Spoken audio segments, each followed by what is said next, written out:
الذكر فهل من مدكر بسم اللہ الرحمن الرحیم۔ وَإِذَا رَأَوْكَ، اور جب وہ آپ کو دیکھتے ہیں، إِن يَتَّخِذُونَكَ إِلَّا هُزُوًا، تو نہیں وہ آپ کو بناتے مگر مذاق ہی۔ أَهَذَا الَّذِي، کیا یہ وہی شخص ہے بَعَثَ اللَّهُ رَسُولًا، جس کو اللہ تعالیٰ نے رسول بنا کے مبعوث کیا ہے؟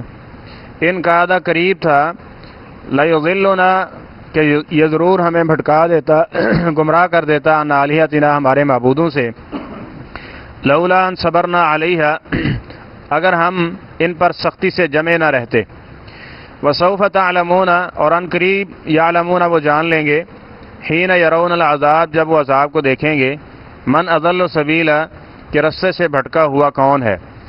ارائیت، کیا آپ نے دیکھا، من اتخذ، اس شخص کو جس نے بنا لیا ہے، الہہ، اپنا معبود، ہواہ، اپنی خواہشات کو ہی، افانت، کیا پس آپ، تکون علیہ وکیلا، اس پر کچھ کارساز ہیں، ام تحسب ان اکثرہم، یا آپ سمجھتے ہیں کہ ان میں سے اکثر یسمعون، وہ سنتے ہیں، او یعقلون، یا عقل رکھتے ہیں، انہم، نہیں ہے یہ، الا مگر کالانعام، جانوروں جیسے، بلکہ ہم اضل سبیلا، یہ رستے کے اعتبار سے ان سے بھی زیادہ بھٹکے ہوئے ہیں۔ قرآن پاک میں کثرت کے ساتھ جو چیز آئی ہے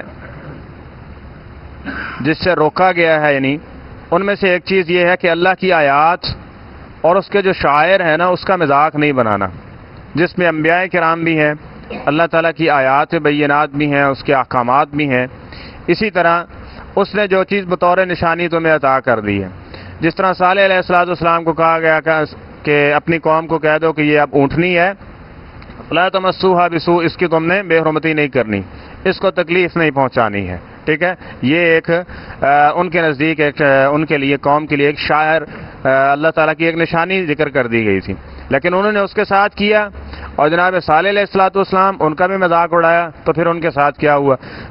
اسی طرح جناب موسیٰ علیہ السلام کو دیکھ لیں، ان کے متعلق بھی ایسی باتیں، اور جتنے بھی نبی آئے ہیں قرآن پاک میں اللہ تعالیٰ نے ذکر کیا کہ تمام انبیاء کرام کے، ان کے جو قوم کے مخالف لوگ تھے، انہوں نے اس کا مذاق اڑایا، مذاق بنایا، ٹھیک ہے۔ اور پھر یہ ایک ایسی چیز ہے کہ مذاق کی وجہ سے انسان کے دل سے اس کی جو محبت ہوتی ہے وہ نکال لی جاتی ہے، اور نبی کی اطاعت کے لیے محبت یہ کیا ہے، یہ سب سے پہلے ضروری ہے۔ اس لیے کہا گیا نا کہ لا یؤمن احدکم، یہ کہا کس سے تھا؟ جناب عمر رضی اللہ تعالیٰ عنہ سے، کہ جب انہوں نے کہا کہ اللہ کے رسول صلی اللہ علیہ وسلم خود ہی جا رہے تھے نبی کریم صلی اللہ علیہ وسلم کے ساتھ، تو یہ ذکر کیا اللہ کے رسول جس طرح اپنی محبت کا اظہار کیا نا، میں سب سے زیادہ ساری دنیا سے بڑھ کے آپ سے پیار کرتا ہوں، لیکن اپنی جان سے نہیں۔ فرمایا نہیں، جب تک تم ساری دنیا، حتیٰ کہ اپنی جان، اپنی اولاد، اپنے والدین، سب سے بڑھ کے مجھ سے محبت نہیں کرو گے، اس وقت تک تمہارا ایمان کامل نہیں ہو سکتا۔ اور محبت میں کیا ہوتا ہے کہ اس کے جو مثبت پہلو ہوتے ہیں نا، نبی کریم صلی اللہ علیہ وسلم کی زندگی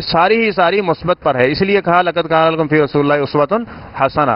لیکن جس کے ساتھ محبت اور عقیدت ہوتی ہے تو بندہ کیا کرتا ہے، اس کی مثبت چیزوں کو اور زیادہ لیتا ہے، اور اس کے اندر اگر کوئی کمی کوتاہی ملتی ہے تو انسان اس سے کیا کرتا ہے، صرف نظر کرتا ہے، ٹھیک ہے۔ تو انہوں نے کیا کیا، مذاق بنایا۔ کیا مطلب کہ جو کمیاں نہیں تھیں پیغمبر میں، کیسے کمی ہو سکتی ہے، اس کو کمیاں بنا کے لوگوں کے سامنے پیش کیا، اور ان کی چھوٹی چھوٹی باتوں کو کہ یہ دیکھیں جی، یہ کھاتا بھی ہے، یہ پیتا بھی ہے، اب بازار بھی گیا سی ہے، یعنی یہ چھوٹی چھوٹی باتیں، حالانکہ یہ نقص نہیں ہے، یہ عیب نہیں ہے، اس کو عیب بنا کے پیش کیا اور اس پر استہزاء کیا، ٹھٹھا اڑایا رسولوں کا۔ تو فرمایا کہ ایسے لوگوں کا پھر عبرتناک انجام قرآن پاک میں مختلف مقام پہ ذکر ہوا ہے۔ تو فرمایا کہ جب یہ آپ کو دیکھتے ہیں تو کیا سمجھتے ہیں، آپ کو مذاق سمجھتے ہیں۔ احاذ الذی بعث اللہ رسولا، کیا اللہ تعالیٰ نے اس شخص کو رسول بنانا تھا؟ اگر رسول بنانا ہوتا تو من القریتین عظیم، یہ طائف اور مکے جو بڑی بستیاں ہیں، ان میں سے کسی سردار کو چنا جاتا، اس کو یہ رسالت ملتی۔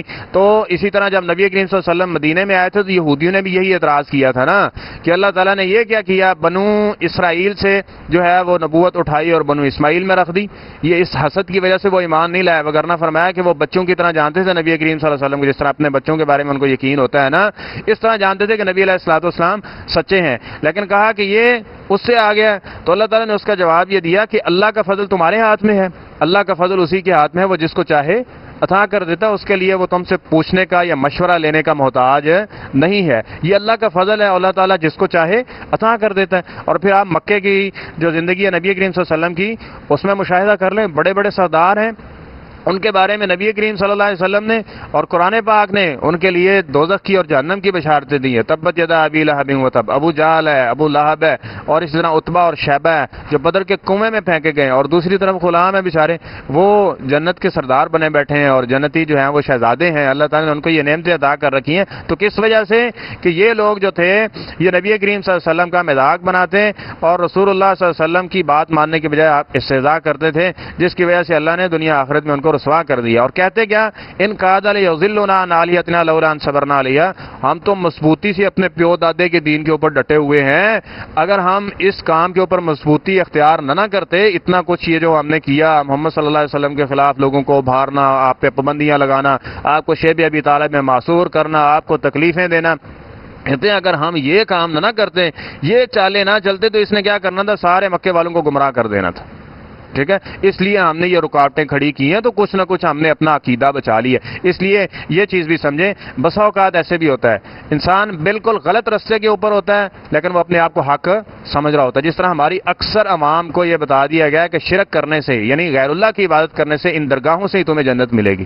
اب وہ بیچارے کیا ہوتا ہے، اکثر ان میں سے لا علم اور جاہل ہوتے ہیں، تو وہ تو جنت حاصل کرنے کے لیے وہاں جا رہے ہوتے ہیں، حالانکہ وہ جنت کو ختم کرنے والی اور حرام کر دینے والے اعمال اور افعال ہیں.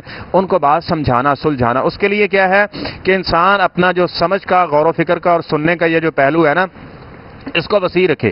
انسان سنے، قرآن و حدیث سنے، دیگر باتیں سنے، جو بات صحیح ہو اس کو مان لیا جائے. لیکن مصیبت یہ ہے کہ پھر ایسے لوگوں نے وہی پابندیاں جو ابو جہل نے اس وقت مکے میں لگائی تھی آج بھی لگائی ہوئی ہیں کہ تم نے جناب ان لوگوں کی بات نہیں سننی ہے، تم نے قرآن پاک نہیں پڑھنا ہے، تم نے یہ نہیں کرنا، وہ نہیں کرنا، وگرنہ تم یہ ساری چیزیں چھوڑ جاؤ گے، تم یہ اباء و اجداد کے دین کو، یعنی وہی تانے، وہی چیزیں آپ کو سننے کو ملیں گی. اس لیے ذرا اپنے ذہن کو کھول کے رکھیں، سنیں، قرآن و حدیث کو بھی سنیں، جو بات کہتا ہے اس کی بات سنیں، لیکن جس کی بات قرآن و حدیث کو ہے ماننی صرف اس کی بات کو ہے، باقی قرآن و حدیث کے خلاف کسی کی بھی بات ہو سکتی ہے تو اس کو چھوڑ دینا، یہی حق پر مبنی ہونے کی دلیل ہے. تو فرمایا فسوف یعلمون حین یرون العذاب من اضل سبیلا، جب یہ عذاب دیکھیں گے تو ان کو پتہ چل جائے گا کہ راستے سے بھٹکا ہوا کون تھا. اور یہ جیسے ہی یہ آخری وقت شروع ہوتا ہے، یعنی موت سے پہلے ہی اللہ تعالیٰ سارا کچھ چانن ہو جاتا ہے، سارے اس کے سامنے آ جاتا ہے کہ کیا کرتا ہے، لیکن اس وقت موقع جو توبہ کا ہوتا ہے وہ نکل چکا ہوتا ہے. آگے فرمایا ارائیت من اتخذ الہہ ہواہ.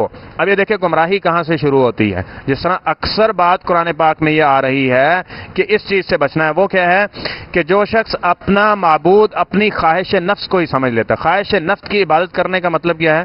اب دیکھیں اللہ کی عبادت ہے نا، اللہ کی عبادت کا مطلب کیا ہے کہ جو اللہ تعالیٰ نے کہا ہم اس کی بات مانیں گے، یہ عبادت ہے.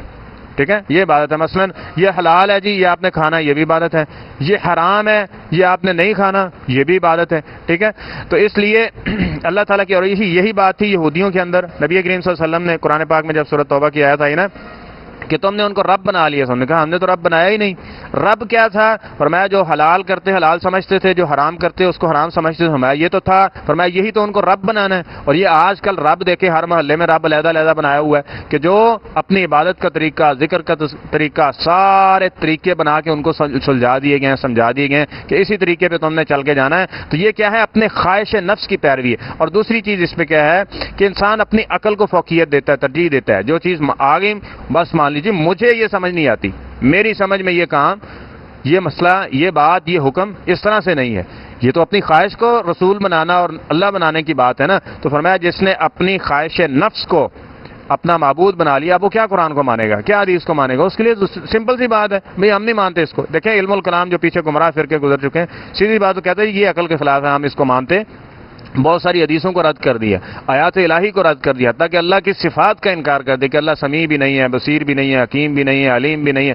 اللہ تعالیٰ کی یہ صفات، اس کا بھی انکار دی. کس کی بنیاد پہ؟ صرف عقل کی بنیاد پہ اور اپنی خواہش نفس کی بنیاد پہ. اور فرمایا کہ جو ایسا شخص ہو جائے گا افانت تکون علیہ وکیل ہے، تو آپ اس کو سمجھا سکتے ہیں کیا اس کی زندگی میں تبدیلی، کچھ چینجنگ، اس کے عقیدے کو بدل سکتے ہیں. ٹھیک ہے، اس لیے خواہش نفس، اپنے آپ کو سب کچھ میں ہوں، اللہ والی جگہ پہ نہیں بٹھانا، بلکہ سمجھیں، غور و فکر کریں، کمی بھی ہو سکتی ہے، کوتاہی بھی ہو سکتی ہے، غلطی بھی لگ سکتی ہے، اور بسا اوقات جان بوجھ کے بھی انسان وہ غلطی کر رہا ہوتا ہے. اس لیے حق سننے کی اور پھر اس کے مطابق چلنے کی ہمیشہ یہ وسعت اپنے اندر رکھیں.